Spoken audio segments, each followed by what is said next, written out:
Welcome to the channel. My name's Kendall, and I'm a beekeeper. First-year beekeeper at that.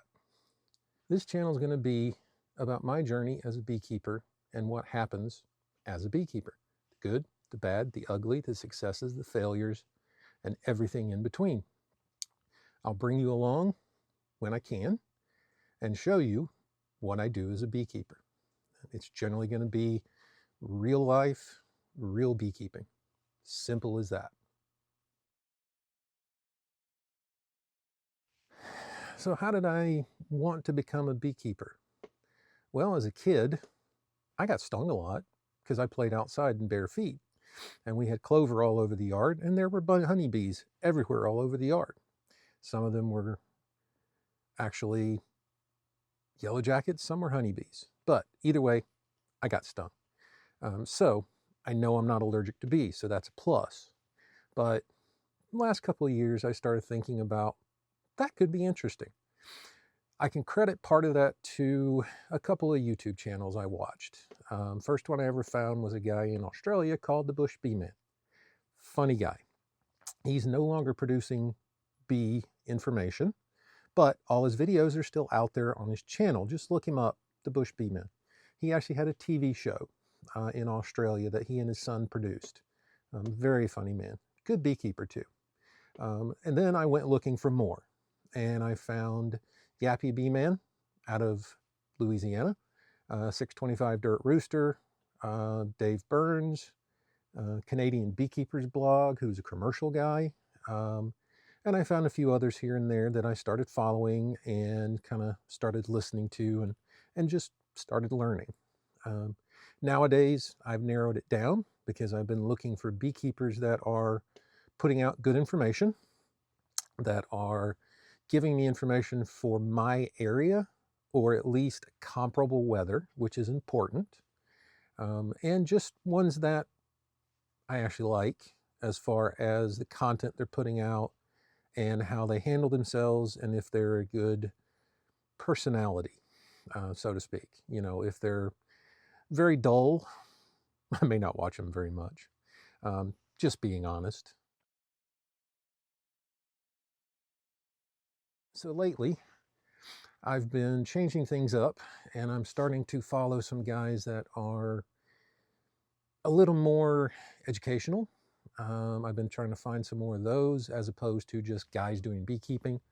I've also been looking for people that are closer to my weather situation or have something I'm interested in. Like one is a guy that is documenting his journey in becoming a full-time beekeeper, where he will do nothing but full-time beekeeping. And others are ones that I follow because they can be funny, but they also have good information. So some recent ones I've come up with, I still follow Dave Burns. I don't really follow the Canadian Beekeepers blog anymore because he's a commercial guy with hundreds of hives. I'm never going to get there. So his information can be a little more geared towards that way, as opposed to stuff I need to know right now. I am following a guy in Tennessee, Duck River Honey, also Cayman Reynolds out of Tennessee. He does the American Bee Expo every year now. So I'm going to try to get to that next year. Fred Burns, not Fred Burns. What is his name? Fred Dunn, not Burns. Sorry, Fred. Fred Dunn. And Bug Farmer in Georgia. I generally follow those guys.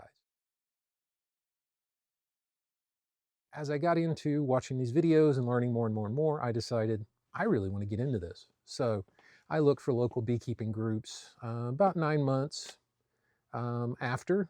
So that was in basically 2024 early. I attended my first beekeeping convention, which was Massachusetts Beekeepers Association Field Day in 2024. That was out in Auburn, Mass. And I attended that. I met a friend. Well, I met someone who would become a friend, Mark, who belonged to the Middlesex Beekeepers Association, which I had been in contact with, and they recommended going to the field day. After talking with Mark and some other people I met at the event, I also learned about the Worcester County Beekeepers Association. So in Massachusetts, every county has a beekeeping association. So some of the people I talked to recommended getting more involved with Worcester County because they were fairly active. And they are. They do at least 2 or 3 different events every year, and they are jam-packed with information, which is exactly what I needed.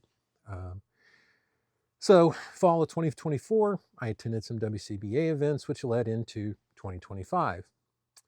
So early in 2025, or late in 2024, I was also working with Mark at his apiary, and he's about a mile away from me, which turned out great. So I started getting some hands-on with my bees, with his bees, and we started getting into working with that. And so then our friendship kept going. I started attending some other events with him, the Mass Bee, Worcester County. Unfortunately, I wasn't able to go to everything because sometimes I had to work. I got a new job in February 2025, which kept me from going to a couple of events that I really wanted to attend. It also kept me from going to some of the Worcester County hive openings, which they did on Saturdays, and I had to work.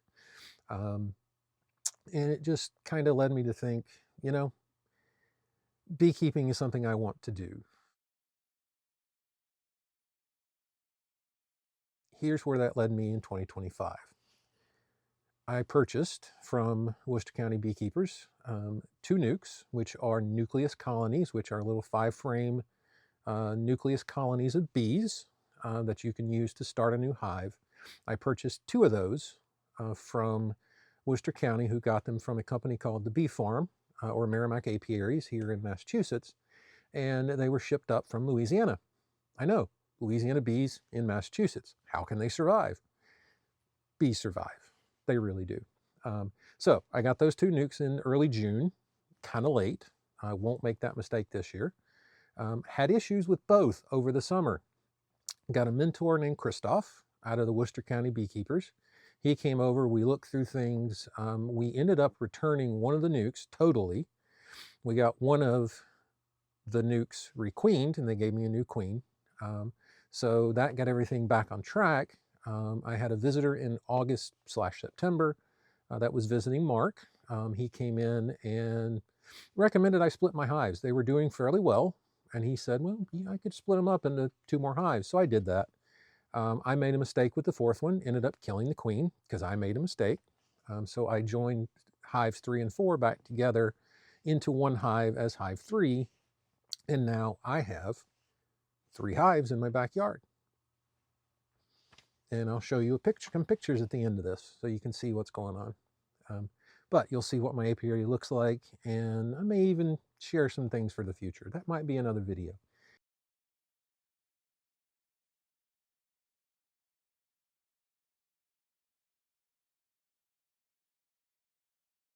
So, what's in my future? Well, I want to do this as a business.